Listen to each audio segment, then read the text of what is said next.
Would you rather get a 6 ROAS or a 3 ROAS? Probably a 6 ROAS. Logical, right? Now, what if on the 6 ROAS you're just spending 10K per month, which means a 60K return? But on the 3 ROAS, you're spending 50K a month, which means a 150K return. Assuming both ROAS are profitable, which one would you pick now? Probably a 3 ROAS. So it's not actually about the ROAS, it's about the growth.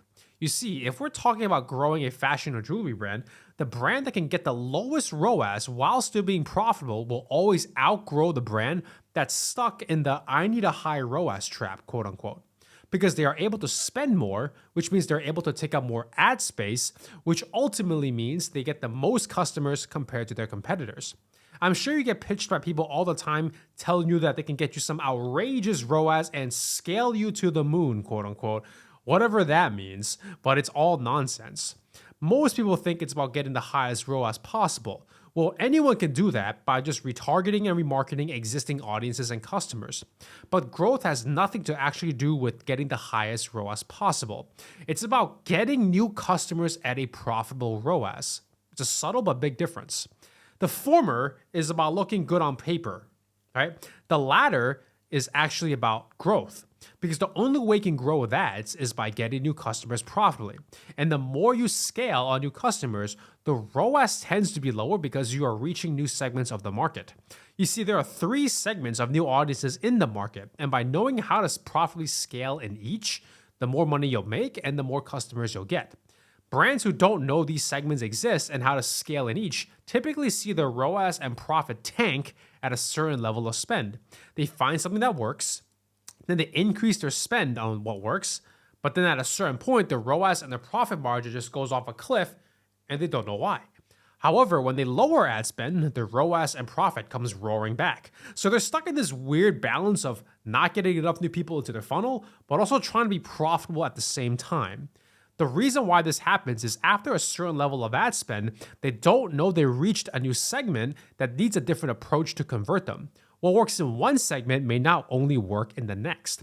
So by understanding what these segments are and how to scale in each, you'll be able to scale your ads at a profitable ROAS no matter what and capture more of the market share compared to your competitors. I'm Brandon, one of the co-founders of Digiceptual. We specialize in scaling fashion and jewelry brands with ads. You see, the 3 segments are this. Segment 1, people who are actively looking to buy and want what you sell, right? Segment 2, people who aren't actively looking to buy but want what you sell, right? And segment 3, people who aren't actively looking to buy and aren't wanting what you sell yet, which is the last segment here.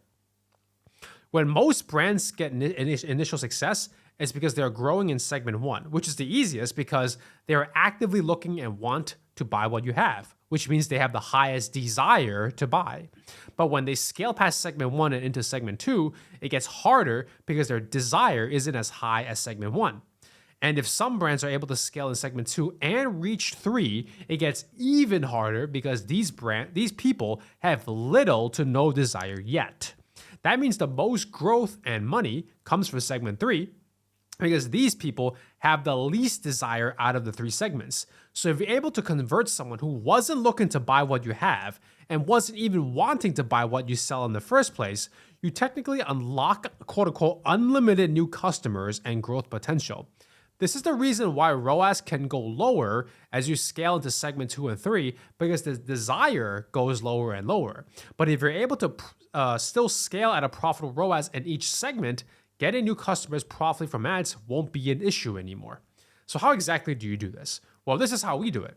Let's pretend a brand's just starting to run ads so they never had anything running before, just to keep it simple.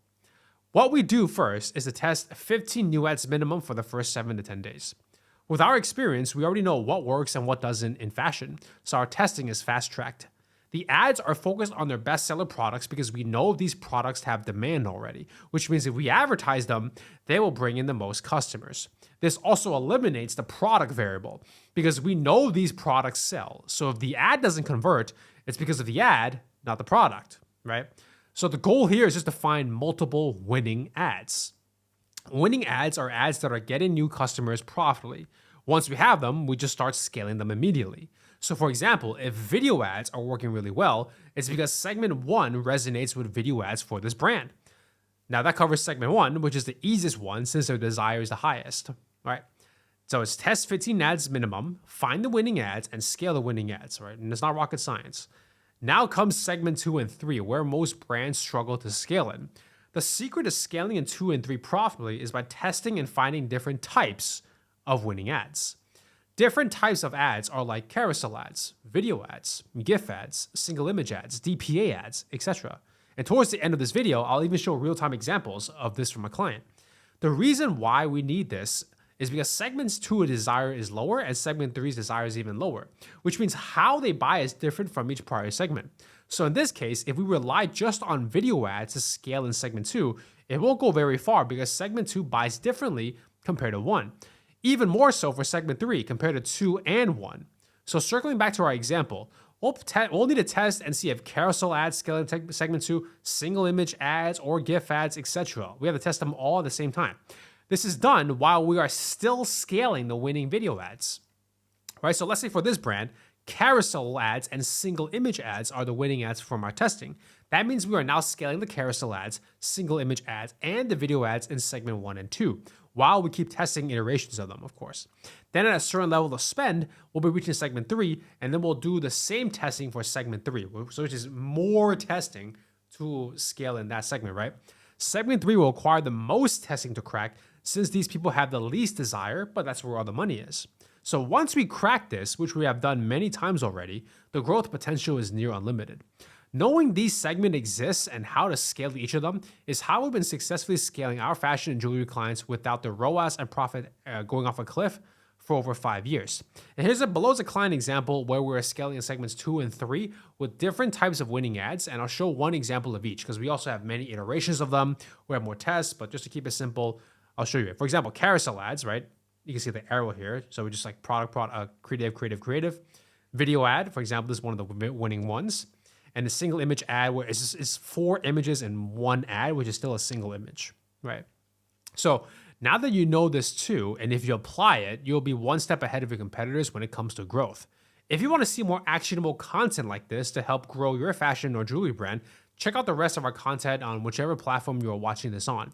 If you're interested in working with us, I encourage you to do your due diligence first by reviewing our case studies and other content first, because each content is usually, it's focused on a singular thing, so you're not overwhelmed and it's actionable, right? Then once you feel like you align with our approach and you are serious about working with us, you can book a call with the link in bio if you're on Instagram or the link in the video description on YouTube, and I'll see you in the next one.